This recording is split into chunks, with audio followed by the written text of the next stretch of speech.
Knowledge doesn't really form part of human nature. Conflict, combat, the outcome of the combat, and consequently risk and chance are what gives rise to knowledge. Knowledge is not instinctive, it is counter instinctive, just as it is not natural but counter natural. Meaning, knowledge actually has always been something that's absolutely powerful, influential, important, sovereign, distinct, and basically fundamental and individual and virtuous also in and of itself and also by itself in one way or another, but it cannot be considered to be a part or an indispensable entity that's authentic or that's intrinsic or naturally connected with the human nature, because knowledge has never been human.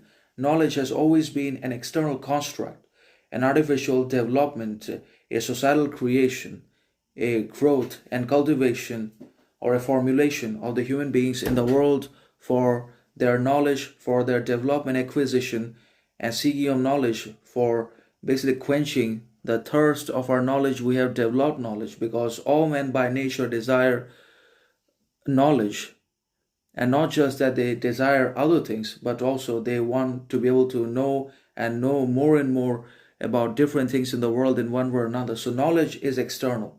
Knowledge is a construct that has become an intricate, fundamental, critical, imperative part to entity in our lives, to the point or so much so that we have considered it, or we have started regarding it as something that's essential and intuitive and intrinsic, natural, when in reality is always external.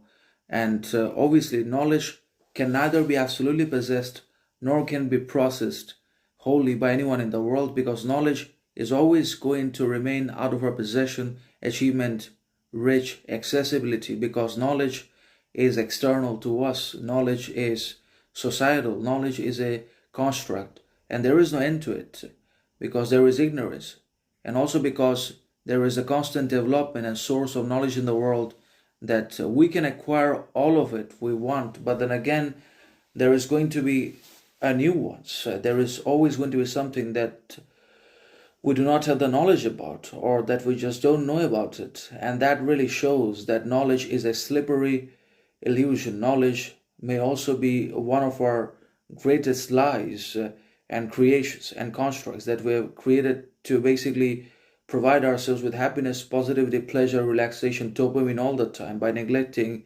ignoring, overlooking, rejecting all of our repressed content and shadow material, to basically put ourselves into repression for what we could not and still will not face and confront. We call it knowledge.